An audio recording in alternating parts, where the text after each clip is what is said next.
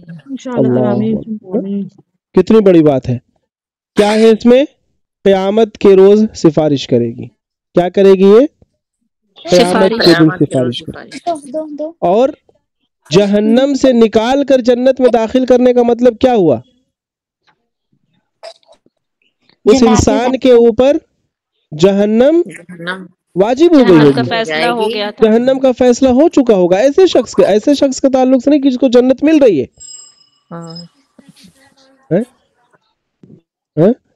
جہنم سے نکال کر مطلب جہنم کا فیصلہ اللہ دے دیں گے، لیکن یہ صورت سفارش کرے گی اللہ تعالیٰ کے یہاں نہیں، یہی لفظ ہے نا کہ آپ صلی اللہ علیہ وسلم، میں اپنے من سے تو کہہ نہیں رہا ہوں، ایک شخص کی سفارش کرے گی جس کو اس کو جہنم سے نکال کر، یعنی اس کے تعلق سے جہنم کا فیصلہ ہو چکا ہوگا، اور پھر کیا کرے گی؟ وہ جنت میں داخل کرائے گی، اللہ تعالیٰ اس کی سفارش کو قبول فرمائیں گے، اور وہ صورت یہی صورت ہے جسے ہم تبارک سیکھ رہے ہیں۔ سر مطلب پورے ملک پڑھنے والے بھی جہنم جا سکتے ہیں؟ ارے بابا مسلمان جا سکتے ہیں، کیوں نہیں جا سکتے؟ عقیدہ کیا ہے؟ دیکھیے جی، اہل سنت والجماعت کا عقیدہ کیا ہے؟ جہنم میں دو طرح کے لوگ جائیں گے۔ کتنے طرح کے لوگ جائیں گے؟ ایک تو وہ لوگ جن کے لیے جہنم کا فیصلہ ہمیشہ کے لیے ہو گیا، یعنی وہ لوگ ایمان سے محروم تھے، انہوں نے اللہ کے ساتھ شرک کیا، اللہ کا انکار کیا، جو کچھ بھی A to Z جو کچھ بھی، تو وہ ہمیشہ جہنم میں رہیں گے، ان کے لیے خالدین فیہا، جہنم میں ہی رہیں گے۔ اور ایک وہ لوگ ہوں گے، اہل سنت والجماعت کا عقیدہ یہ ہے کہ دوسرے وہ لوگ ہوں گے کہ جنت میں چلے گئے، لیکن کچھ لوگ ایسے ہوں گے جن کے تعلق سے جنت کا تو فیصلہ ہے، لیکن ان کے گناہ درمیان میں حائل ہو رہے ہیں، ان گناہ کے ساتھ وہ جنت میں نہیں جا سکتے۔ تو وہ گناہ کس طرح سے معاف ہوں گے؟ گناہ معافی کی دو شکل ہے۔ گناہ معافی کی کتنی شکل ہے؟ دنیا میں تو یہ ہے کہ آپ توبہ وغیرہ کر لیجئے، دنیا کے بعد کی بات میں بتا رہا ہوں، آخرت کی، اللہ تعالیٰ اپنے رحم و کرم سے معاف کر، اللہ اپنے رحم و کرم سے معاف کر۔ اور دوسرا کیا ہے؟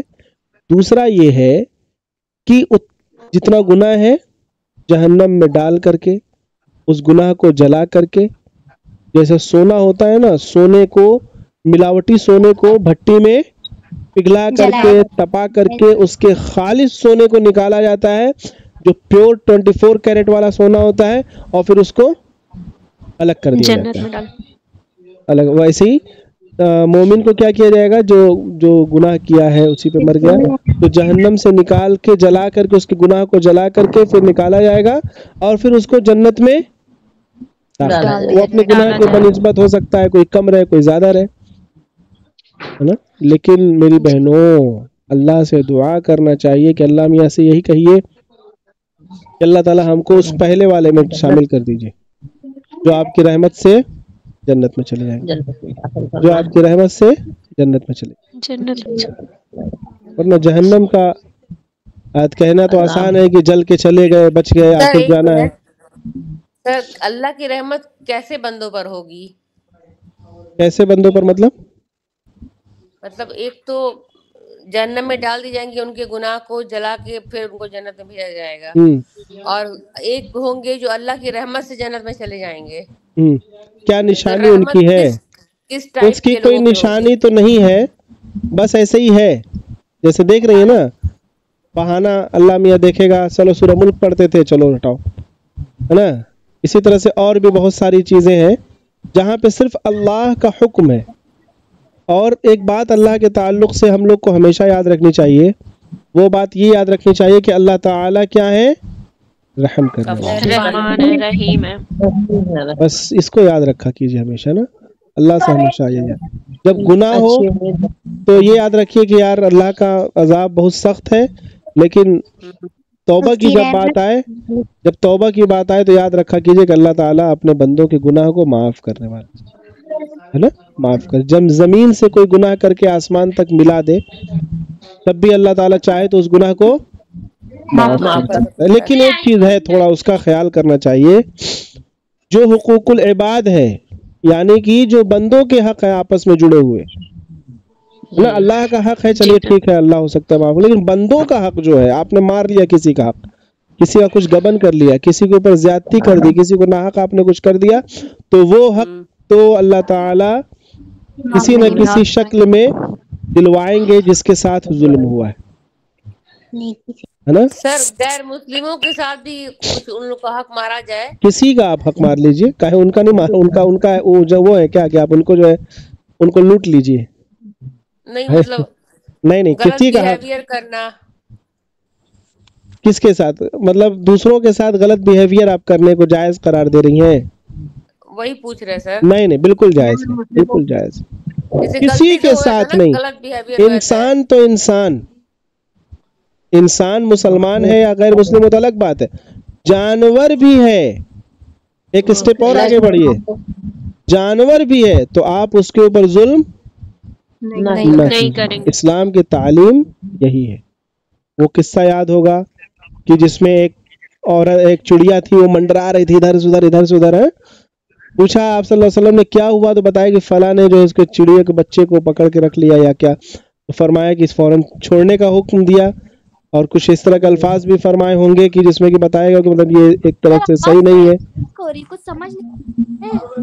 آواز بریک ہو رہی ہے میری؟ تو تھوڑا سا نیٹ ورک شاید آپ کی طرف ایشو ہو، تھوڑا سا ایک بار. نہیں مارنا چاہیے کیا پھر؟ نہیں ابھی ایسا نہیں ہے، وہ مار سکتے، اس کا بھی کیٹیگری ہے. اصل دیکھیے بیلنس ہے یہاں پہ، کس کو ستانا ہے کس کو نہیں ستانا.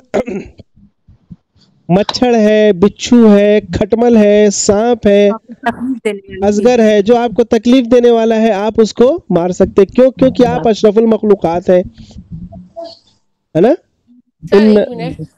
یہ غیر مسلم لیڈی اور غیر مسلم انسانوں کو دیکھ کر بہت چڑ ہوتی ہے ہم کو، پتہ نہیں کیوں. ارے تو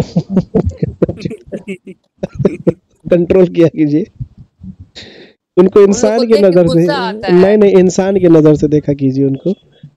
اور اگر مان لیجیے ہے تو بھائی ان کے لیے دعا کیا کیجیے، اور کیا کیا کیجیے، چڑھا اڑا مت کیجیے. خاص طور سے آج کل جو حالات ہیں اس میں تو مت چڑھا اڑا کیجیے بھائی. اللہ تعالیٰ اگر غیر مسلموں کو ہدایت دیتا ہے وہ چینج ہوتے ہیں تو وہ لوگ بہت زبردست طریقے سے بالکل ہوتے ہیں ماشاء اللہ سے. ہاں بہت نزدیک سے دیکھا ہے ہوتا ہے. اصل میں ہم لوگ کو وراثت مل جاتا ہے نا سب چیز، جیسے گھر، ہاں پراپرٹی ہم لوگ کو وراثت میں ملتی ہے، گھر دروازہ زمین وراثت میں ملتی ہے، اسی طرح ایمان وراثت میں مل جاتا ہے ہم لوگوں کو. لیکن ان لوگوں کا ایمان کیسے ہوتا ہے؟ کھوجنے کے بعد ملتا ہے، تو اس کا لیول ہی دوسرا آتا ہے. محنت کی بات ہی الگ ہے. آگے بڑھا جائے. جی سر. دیکھیے دو باتیں ہوئی سورہ ملک کے تعلق سے. نمبر 1 کیا ہوا؟ سورہ ملک کے 2 نام کون کون سے؟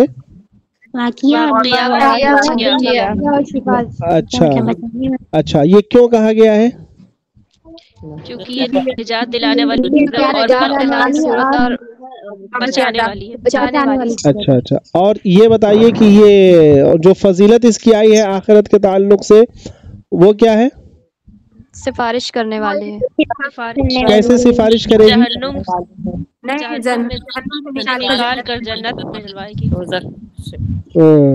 جہنم سے نکال کر کے جنت میں، جس کے تعلق سے فیصلہ ہو گیا ہوگا. لہذا ہم سب کو انشاءاللہ سورہ ملک خوب پڑھنا ہے انشاءاللہ. رات میں پڑھنے کی عادت ہے. اور بھی فضیلت ہے اس کی لیکن اس کو اسکپ کر دیا گیا ہے.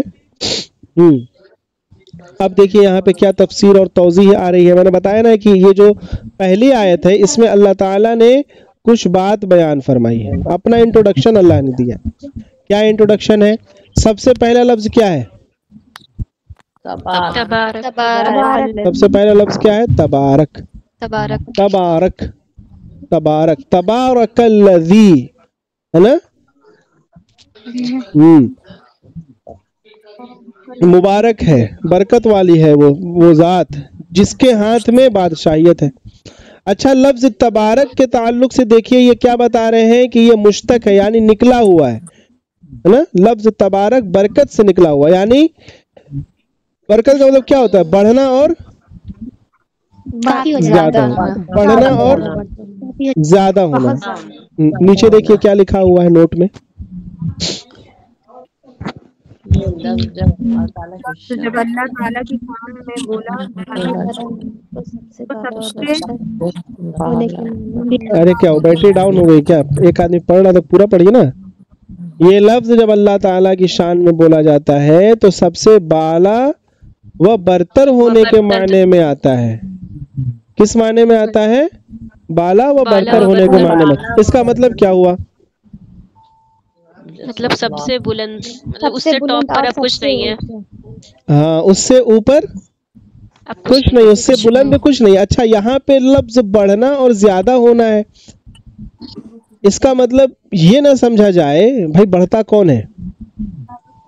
میرے پاس ایک سیب تھا، اس میں ایک سیب ایک اور ایڈ کر دیں گے تو 2 سیب ہو گئے نا. تو ایک سیب کیا ہوا؟ بڑھ گیا. ٹھیک ہے. اور میری ہائٹ جو ہے پہلے 5 فٹ کی تھی، اب 1 فٹ اور اوپر کھسک گئی، 1 انچ 2 اور اوپر کھسک گئی، 5 فٹ 1 انچ ہو گئے. تو یہ بڑھنا ہوا نا. جی سر. ایک پودا تھا، بیج تھا، وہ پودے کی شکل میں آیا، نکلا سینہ چیر کر کے، تو اب وہ دکھنے لگا، بڑھ گیا نا، وہ بیج نہیں رہا. اور وہ پودا جو ہے تھوڑا اور بڑا ہو گیا اور پھر اور بڑا ہو کر کے پیڑ ہو گیا، تو بڑھنا ہوا نا. تو جس کے اندر کمی ہوتی ہے، مطلب بڑھنے کا اسکوپ ہوتا ہے، تب نہ بڑھتا ہے. جس کے پاس بڑھنے کا اسکوپ نہ ہو تو بڑھے گا نہیں. تو اللہ تعالیٰ کے لیے یہ لفظ بولا جا رہا ہے، تو اس کا مطلب کہ اللہ تعالیٰ کو بڑھنے کا اسکوپ ہے؟ نعوذ باللہ. نہیں. ہاں، وہی بات یہاں بتائی جا رہی ہے. اس کا مطلب یہ نہیں ہے کہ تبارک مطلب بڑھنا ہوتا ہے. اس کا مطلب کہ اللہ تعالیٰ بڑھ رہے ہیں، اس کی شان بڑھ رہی ہے، اس کی بادشاہیت بڑھ رہی ہے، اس کی قدرت بڑھ رہی ہے. نہیں، وہ لاسٹ لیول ہے. وہ لاسٹ لیول ہے. اس میں نہ کمی ہو سکتی ہے، کم ہونے کا تصور ہی نہیں ہے، اور زیادتی بھی نہیں ہو سکتی، کیونکہ اس کے آگے جگہ ہی نہیں ہے. کچھ ہے. بالکل لاسٹ لیول ہے نا، بالکل لاسٹ لیول ہے. تو اسی سے مراد، تبارک سے مراد مطلب وہ لاسٹ لیول مراد ہے. اللہ تعالیٰ کے تعلق جب کہا جائے اور انسان کے تعلق جب کہا جائے تو اس کا مطلب یہی ہے کہ ہاں یہ عظمت ہے، لیکن اس کے آگے بھی جگہ ہے نا. اللہ کے شان میں بولا جائے تو مطلب یہ کہ بالکل لاسٹ لیول ہے، بلند اور بالا تر ہے. اس کا مطلب یہ نہ لیا جائے کہ نہیں ابھی لگ رہا ہے کچھ اور ہے نا. ہاں، جیسے اللہ اکبر. سمجھ بات آئی یہ والی تبارک والی؟ جی سر. آگے بڑھا جائے. جی سر. اچھا، اب دیکھیے کیا ہے. بیدہ الملک. بیدہ الملک. تبارک الذی کیا تھا؟ پہلا لفظ تم لوگوں نے پڑھے تبارک. الذی کے معنی کیا ہے؟ جو یا جس نے. جو یا جس نے. تبارک جو. ید مطلب ہوتا ہے ہاتھ. ید مطلب کیا ہوتا ہے؟ ہاتھ. با مطلب سے یا کا. بے اور ہا مطلب اس کا. تو بیدہ، اس کا. بیدہ اس کے ہاتھ سے، اس کے ہاتھ میں. ترجمہ اردو میں چونکہ ایسا با کا کہیں میں بھی کرنا پڑے گا. کیا ہے؟ ملک. مطلب کیا ہے؟ بادشاہی. بادشاہی. تو یہاں پہ ایک لفظ آ گیا ہے ید. کیا آ گیا ہے؟ بیدہ الملک. اسی کا جواب یہاں دے رہے ہیں. کیا لکھا ہے؟ اللہ شان کے لیے قرآن کریم میں اللہ شان کے لیے قرآن کریم میں سے جا بجا لفظ یعنی